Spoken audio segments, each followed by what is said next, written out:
Hey ChemCats, welcome to your next installment of Equilibrium and Le Chatelier's Principle. So you've learned that when there is a stress to an equilibrium system, the equilibrium responds by trying to reduce that effect. Now it's very important to understand that a new equilibrium is established, which is different to the original equilibrium. Now you've learned about the effects of concentration on equilibrium. Now let's have a look at pressure. Changes in pressure. The stress to a system at equilibrium is only applicable to gaseous systems. For this stress, we will examine another hypothetical reaction at equilibrium, where reactant A reacts with 2 moles of reactant B to form product C and product D. An increase in pressure means that there is a decrease in volume, so there is less space. Equilibrium will shift to the side of the reaction with fewer moles. In our example, an increase in pressure will cause equilibrium to shift to the right, since there are fewer moles, 2 moles compared to 3 moles on the left. A decrease in pressure means that there is an increase in volume, so there is more space. Equilibrium shifts to the side with more moles. So in our example, equilibrium shifts to the left. So an increase in pressure favors the side with fewer moles, and a decrease in pressure favors the side with more moles. And the most important thing to remember about pressure changes is that the effective pressure only applies to equilibria involving gases. And there's only 2 possible changes that can happen.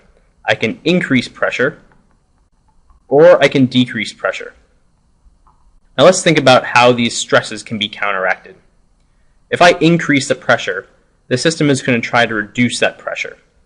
And pressure is caused by collisions between particles. So what we see happen is that there's a shift to the side of the reaction that has less total moles of gas, because less particles is going to mean less collisions and less pressure. So for this reaction, an increase in pressure will shift to the right, because there's 2 total moles of gas on this side, and there's 4 total moles of gas on this side, 1 N2 and 3 H2.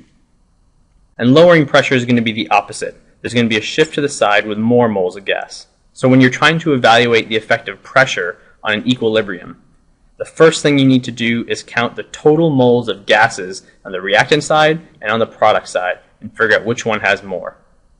If they have the same amount of gas or no gases, then pressure is going to have no effect.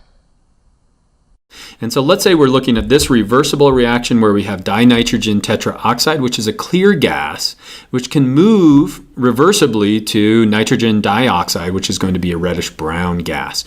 And let's say we put a mixture of these gases at equilibrium inside this chamber right here, and I were to simply decrease the volume. Now stop and watch this next animation. You should be able to make 2 observations and then use your understanding of Le Chatelier's principle to explain it. Try and have a go at this before Mr. Bozeman explains the answer to you. Now once again, you can watch it again. 2 observations that you see when the volume is changed, and try to explain it in terms of Le Chatelier's principle. And when you're ready, switch the video back on and find out the answer. If I decrease the volume, it's going to be more concentrated, and so we're going to have a darker color. But if you were to watch it for a given amount of time, it'll turn back to that color. And so it's important that we understand really what's going on, and you can't figure it out looking at it this way. Let's look at it at the molecular level. So originally, we had a mixture of those gases that look like that. And why was it reddish, brownish? Because we had enough of those nitrogen dioxides, which are going to be these ones right here, which give it that kind of a color. So what happens when I squeeze it? What happens when I decrease the volume? I'm increasing the pressure of those gases. And so according to Le Chatelier's principle, what's it going to do? It's going to move to counteract that increased pressure. Well, how can it do that? Well, if you look here at the reaction, we've got 2 moles of the nitrogen dioxide on the right side, but only 1 mole on the left side.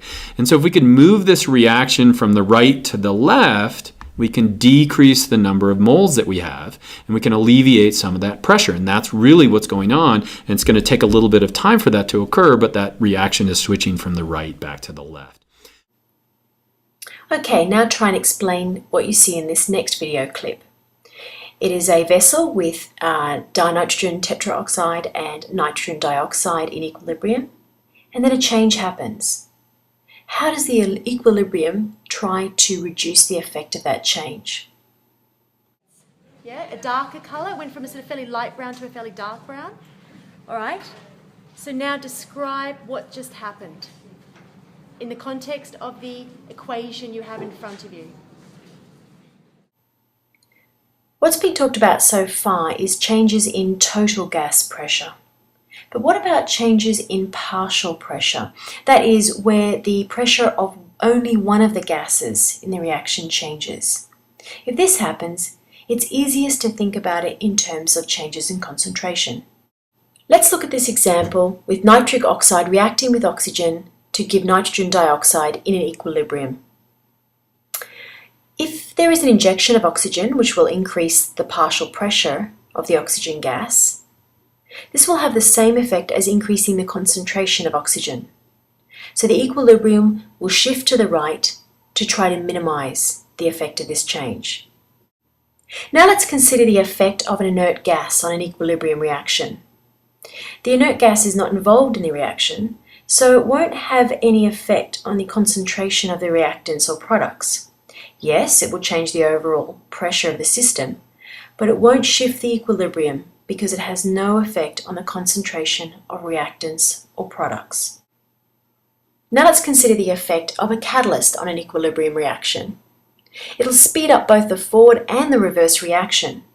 So while it will enable the reaction to reach equilibrium quicker, it won't actually have any effect on the equilibrium.